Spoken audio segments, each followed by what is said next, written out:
हरे कृष्णा। राधे राधे दोस्तों, कैसे हैं आप सभी लोग। आशा करती हूँ कि आप सारे फ्रेंड्स बहुत ही ज़्यादा अच्छे होंगे। मैं भी बिल्कुल ठीक हूँ और आप सभी मित्रों का मेरे चैनल इंडियन डॉग शिखा में बहुत बहुत स्वागत है। सो फ्रेंड्स, आज की इस वीडियो में मैं आप सभी के साथ शेयर करने जा रही हूँ इंदिरा एकादशी व्रत की पूजा विधि, और साथ में हम जानेंगे इंदिरा एकादशी का महत्व क्या है। तो मैं पूजा भी आपको करके दिखाती जा रही हूँ, महत्व के बारे में जानेंगे और तिथि कब से प्रारंभ हो रही, कब समाप्त हो रही है, पारण का क्या समय होगा और पूजा हमें किस प्रकार से करनी है। संपूर्ण जानकारी मैं आप लोगों को इस वीडियो में देने वाली हूँ। तो सबसे पहले आप सभी मित्रों को इंदिरा एकादशी की हार्दिक शुभकामनाएं।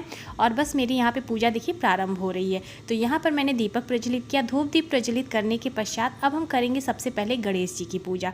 जब भी पूजा प्रारंभ करते हैं तो सर्वप्रथम हम गणेश जी की पूजा करते हैं। गणेश जी की पूजा प्रारंभ करने के पश्चात तब हम अपनी आगे की पूजा करेंगे, वो भी मैं आप लोगों को जो है साथ में वीडियो में दिखाती जाऊँगी।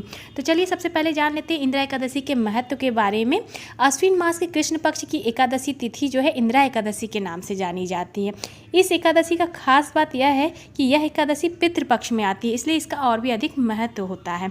कहते हैं कि इंदिरा एकादशी व्रत अगर पूरे नियम से किया जाए तो इसका जो फल होता है वो हमारे पितरों को होता है, जिससे कि हमारे पितरों को मोक्ष की प्राप्ति होती है। इस एकादशी का व्रत यदि हम पूरे नियम से करें और पूजा पाठ करें और अपने पितरों के नाम से हम दान कर दें तो उस दान का जो फल है वो हमारे पितरों को मिलेगा और पितरों को मुक्ति प्रदान होती है। अगर वो नर्क में कहीं जाने अनजाने पाप की वजह से नर्क भोग रहे हैं तो उनको जो है मुक्ति मिलती है और वो मोक्ष को प्राप्त करते हैं। इसलिए इंदिरा एकादशी व्रत का बहुत ही अधिक विशेष महत्व होता है। साथ में मैं आपको बताऊं कि इंदिरा एकादशी का व्रत यदि हम पूरे नियम से करते हैं और इसका व्रत पूजा पाठ करते हैं तो इससे हमें जो है पितृदोष से मुक्ति मिलती है, क्योंकि जब हमारे पितरों को हम ये व्रत दान कर देते हैं तो उन्हें मुक्ति मिलती है और वो प्रसन्न होकर जो है हमारे ऊपर से जो पितृदोष लगा होता है उसे दूर कर देते हैं। तो इसलिए जो है इंदिरा एकादशी व्रत करके हम अपने पितृदोष से भी मुक्ति पा सकते हैं। ये है इसका बहुत ही अधिक जो है सरल उपाय है कि आप इस व्रत को करें और अपने जो है पितृदोष से आप मुक्ति पा सकते हैं। देखिए, नर्क में भोग रहे जो हमारे पितृ होते हैं ना, उन्हें स्वर्ग की प्राप्ति होती है। ऐसा भी मान्यता है कि एकादशी व्रत करने से हमें जो इसका अनंत गुना फल प्राप्त होता है। क्योंकि देखिए, जाने अनजाने हमारे पितरों से भी यदि अगर कोई महापाप हो गया होता है तो इंदिरा एकादशी का व्रत जब हम करते हैं तो उससे जो है उन्हें नर्क में जो सजा मिल रही होती है उससे भी उन्हें जो है मुक्ति मिल जाती है और उनको मोक्ष की प्राप्ति होती है। तो इसलिए इंदिरा एकादशी का विशेष महत्व होता है। यहाँ पर मैंने आपको महत्व बता दिया। पूजा भी मैं आपको दिखाती जा रही हूँ किस प्रकार से करना। आप चौकी लगा लें, लाल पीले वस्त्र बिछा लें, दीपक प्रज्वलित कर ले, भगवान को स्नान कराएं। ठाकुर जी का स्नान का विशेष महत्व होता है। आज के दिन आप शालिग्राम जी की पूजा विशेष रूप से करें यदि आपने विराजमान किया, या श्री हरि नारायण और माँ लक्ष्मी की पूजा आप विशेष रूप से कर सकते हैं। उनके किसी भी स्वरूप की, बाल स्वरूप की भी पूजा आप कर सकते हैं। यहाँ पे मैं अपने जो है श्री ठाकुर जी का स्नान आपको दिखा रही हूँ, क्योंकि हमारे यहाँ ठाकुर जी हैं तो हम ठाकुर जी का जो है विधि पूर्वक स्नान कराएंगे। तिल का विशेष महत्व है। इस पूजा में आप तिल जरूर से प्रयोग करें। वैसे हर एकादशी में हम अक्षत की जगह तिल का ही प्रयोग करते हैं। तो गंगा जल में डाल के तिल आप और ठाकुर जी का सुंदर स्नान कराएं, उनका चरणामृत रख लें और उसके बाद विधि विधान से आप अपनी पूजा कर सकते हैं।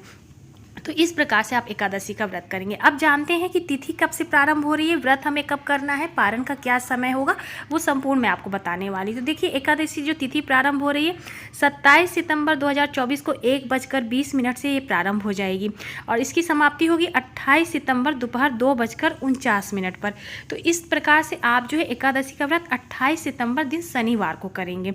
तो इसलिए जो है एकादशी की तिथि मैंने आपको बता दी। अब पारण का समय बता देती हूँ कि पारण आपको कब करना है। पारण आपको करना है 29 सितंबर को सुबह 6:13 से लेकर 8:36 के बीच में आपको अपना पारण कर लेना है। तो इस समय जो है आप अपना पूजा पाठ कर लें, उसके बाद इसी बीच में आप अपना पारण कर लें। पारण की जो है संपूर्ण जानकारी भी मैंने आपको हर वीडियो में बताई है एकादशी की कि किस प्रकार से किया जाता है। तो बस इस तरह से देखिए, हमने चौकी लगा के ठाकुर जी का सुंदर श्रृंगार किया। उनके ऊपर जो है तुलसी दल अवश्य रखें।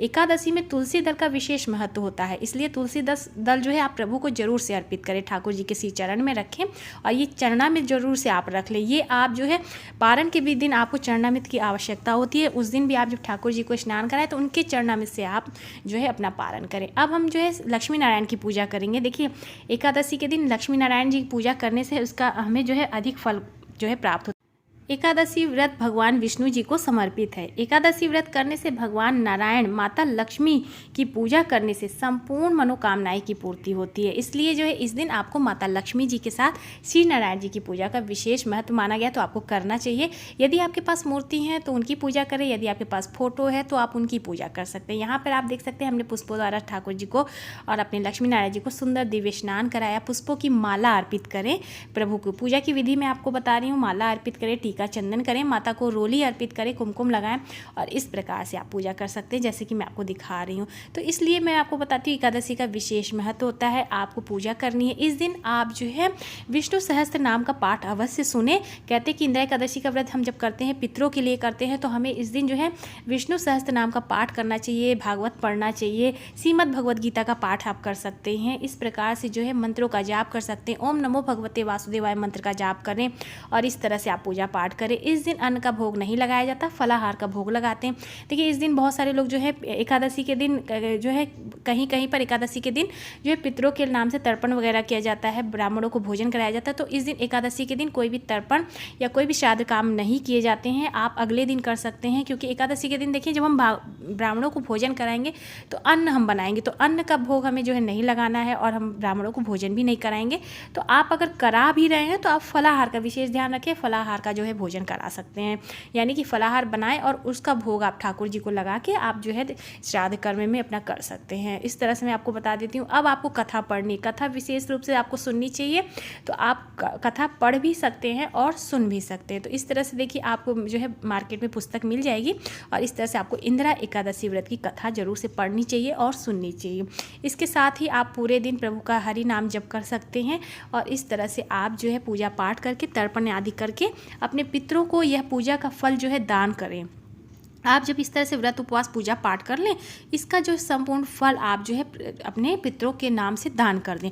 तब आपके यदि पितृ नरक भोग रहे हो या अगर जाने अनजाने उनसे कोई गलती हो गई होगी तो उन्हें जो है मोक्ष की प्राप्ति होगी। उससे आपके घर में सुख समृद्धि बनी रहेगी, क्योंकि जब पितृ प्रसन्न रहेंगे तो आप भी प्रसन्न रहेंगे, उनका आशीर्वाद आपको मिलेगा। तो इस तरह से आप अपनी पूजा कर ले। इस दिन यदि आप अग्यारी वगैरह करना चाहते हैं, हवन इत्यादि भी कर सकते हैं।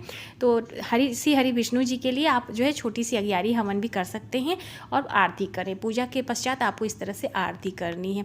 दान पुण्य का विशेष महत्व रखा जाता है, तो दान पुण्य आपको करना है। सबसे पहले पारण के दिन आप सुबह उठें, ठाकुर जी की सुंदर दिव्य पूजा करें। उसके बाद जो है आप ब्राह्मणों को भोजन कराएं। ब्राह्मणों को भोजन करा के उन्हें यथासंभव जो भी हो आप दान करें। दान करने के पश्चात फिर आप जो है अपना पारण करें। तो देखिए पारण में भी बहुत सारी चीज़ें होती हैं कि हम समय पर पारण किस प्रकार से करें, क्योंकि समय कम होता है। ऐसे में आप जो है ठाकुर जी को स्नान करा दें, चरणामृत ले लें और उसके बाद जो है आप उनका जो अपने समय से अपना पालन कर लें। उसके बाद आप जो है अपने कार्य करते रहें, ब्राह्मण को भोजन कराते रहें, ब्राह्मण जी को और सभी जगह पे इस तरह से। तो आपको एकादशी के दिन इसी प्रकार से अपनी पूजा करनी है।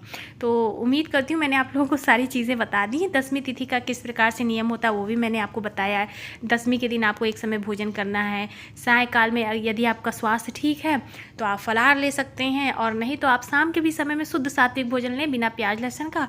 और उसके बाद व्रत उपवास के लिए आप इस तरह से ब्रह्मचर्य का पालन कर लें और साथ में भूमि शयन कर लें। और इसके बाद फिर आप जो है एकादशी के दिन सुबह अपना पूजा पाठ शुरू करें, यानी कि स्नान कर लें, कि जल में तिल वगैरह डाल के, हल्दी वगैरह डाल के स्नान कर लें। उसके बाद व्रत का संकल्प ले लें। व्रत का संकल्प का विशेष महत्व होता है।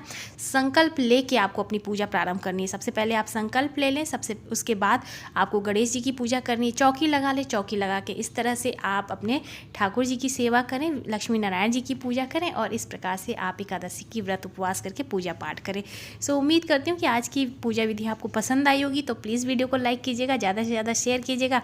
चैनल पे पहली बार आए तो मेरे चैनल को सब्सक्राइब कीजिएगा, इंस्टाग्राम पे फॉलो करिएगा। मैं मिलूंगी आप सभी मित्रों को नए से अच्छे से वीडियो के साथ। तब तक के लिए हरे कृष्णा, राधे राधे, जय श्री राधे।